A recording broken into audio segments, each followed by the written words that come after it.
बुद्ध धर्म की कहानियों में अक्सर कर्म और उसके प्रभाव के बारे में चर्चा की जाती है।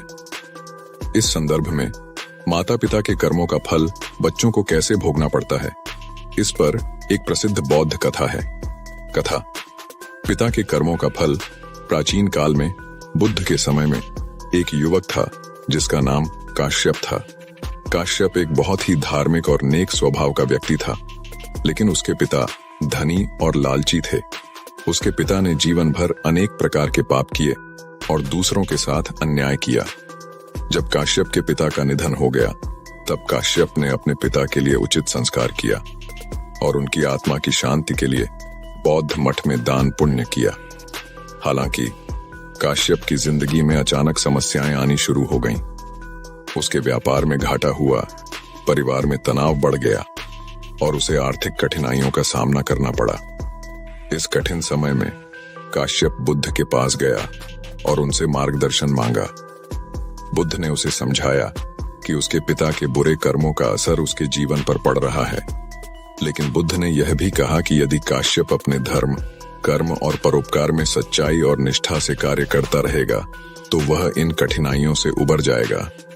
बुद्ध ने काश्यप को यह भी समझाया कि कर्म का सिद्धांत बहुत गहन और जटिल है। जो भी अच्छे या बुरे कर्म होते हैं, उनका फल किसी न किसी रूप में जरूर मिलता है। कभी कभी माता पिता के बुरे कर्मों का फल उनकी संतानों को भुगतना पड़ता है, लेकिन यह भी संभव है कि यदि संतान अच्छे कर्म करे तो वह उस फल को कम या समाप्त कर सकती है। इस कहानी का संदेश यह है कि हमारे कर्मों का असर हमारी संतानों पर भी पड़ सकता है, लेकिन अच्छे कर्मों से उस असर को कम किया जा सकता है। कर्म के सिद्धांत के अनुसार हर व्यक्ति को अपने कर्मों का फल जरूर मिलता है, चाहे वह अच्छा हो या बुरा। इसलिए जीवन में हमेशा अच्छे कर्म करने चाहिए, न केवल अपने लिए बल्कि अपनी आने वाली पीढ़ियों के लिए भी। यह विषय बौद्ध धर्म में गहराई से जुड़ा हुआ है, क्योंकि बौद्ध धर्म में कर्म का सिद्धांत बहुत महत्वपूर्ण माना जाता है। बौद्ध कथाओं और शिक्षाओं में कर्म के प्रभाव को समझाने के लिए कई कहानियां हैं। यहाँ एक और कहानी है जो इस विषय को और स्पष्ट करती है। कथा माता पिता के कर्मों का प्रभाव। एक बार बुद्ध अपने शिष्यों के साथ यात्रा कर रहे थे।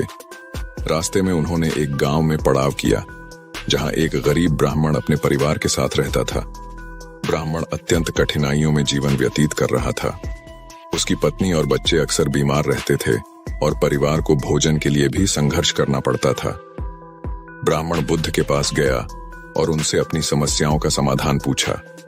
उसने बुद्ध से कहा, भगवान, मैं और मेरा परिवार बहुत तकलीफ में है। मेरे बच्चों का स्वास्थ्य हमेशा खराब रहता है और हमें खाने के लिए भी मुश्किल से भोजन मिलता है। कृपया बताएं, ऐसा क्यों हो रहा है? बुद्ध ने उसे शांत भाव से देखा और कहा, तुम्हारे बच्चों को जो कष्ट हो रहा है वह तुम्हारे पिछले जन्म के कर्मों का फल है, लेकिन यह भी ध्यान रखना चाहिए कि उनके माता पिता के कर्म भी उनकी इस स्थिति में योगदान दे रहे हैं। तुम्हारी पत्नी और तुम दोनों ने पिछले जन्म में कुछ ऐसे कर्म किए हैं जिनके कारण तुम्हारे बच्चे अब कष्ट भोग रहे हैं। ब्राह्मण ने बुद्ध से पूछा, क्या इसका कोई उपाय है? क्या मैं अपने बच्चों के लिए कुछ कर सकता हूं?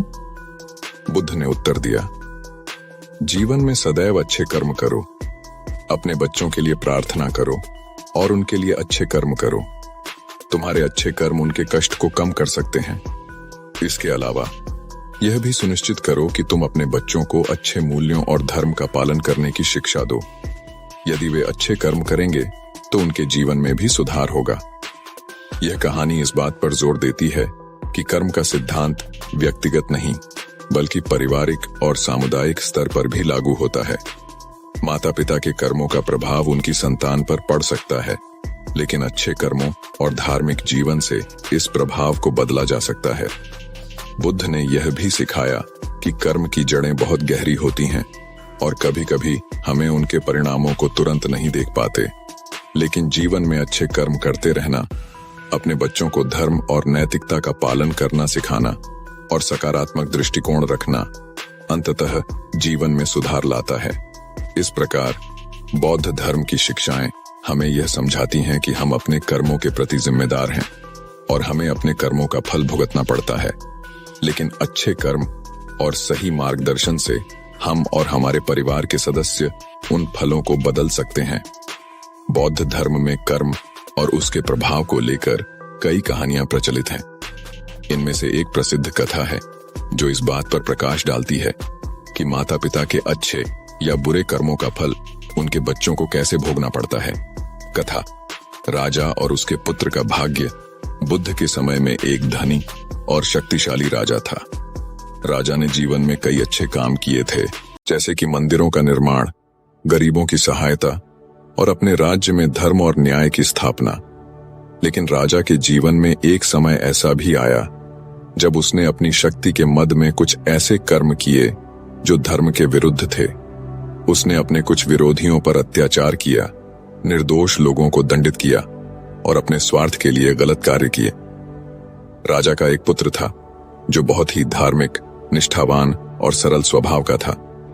वह हमेशा अपने पिता के कामों को देखकर चिंतित रहता था और सोचता था कि उसके पिता को ऐसे बुरे काम नहीं करने चाहिए। वह स्वयं हमेशा अच्छे कर्म करता था और लोगों की सहायता के लिए तत्पर रहता था। एक दिन राजा के राज्य में एक भयंकर बीमारी फैल गई, जिससे बहुत से लोग बीमार हो गए और कई की मृत्यु हो गई। इस बीमारी ने राजा के पुत्र को भी अपनी चपेट में ले लिया। राजा ने अपने पुत्र के उपचार के लिए सभी संभव प्रयास किए, लेकिन उसे कोई फायदा नहीं हुआ। अंत में राजा का पुत्र इस बीमारी से मर गया। राजा इस घटना से बहुत दुखी और हताश हो गया। वह बुद्ध के पास गया और उनसे पूछा, भगवान, मैंने जीवन में बहुत से अच्छे कार्य किए हैं, फिर भी मेरे पुत्र को इतना कष्ट क्यों झेलना पड़ा? क्या यह मेरे किसी पाप का परिणाम है? बुद्ध ने राजा को शांतिपूर्ण और करुणामय दृष्टि से देखा और कहा, राजा, तुम्हारे पुत्र ने अपने जीवन में कोई बुरा कर्म नहीं किया था, लेकिन तुम्हारे कुछ बुरे कर्मों का परिणाम उसे भुगतना पड़ा। कर्म का सिद्धांत बहुत गहरा और जटिल है। किसी के कर्मों का फल केवल उसी को नहीं, बल्कि उसके परिवार और आने वाली पीढ़ियों को भी भुगतना पड़ता है। बुद्ध ने राजा को यह भी समझाया कि माता पिता के कर्मों का असर उनकी संतान पर पड़ सकता है, लेकिन संतान के अच्छे कर्म उस असर को कम या समाप्त कर सकते हैं। बुद्ध ने राजा को यह सलाह दी कि वह अब से केवल अच्छे कर्म करे और अपने जीवन में धर्म का पालन करे, ताकि भविष्य में ऐसा कुछ न हो। इस कहानी का संदेश यह है कि हमारे कर्मों का असर न केवल हमारे जीवन पर, बल्कि हमारे बच्चों और आने वाली पीढ़ियों पर भी पड़ता है।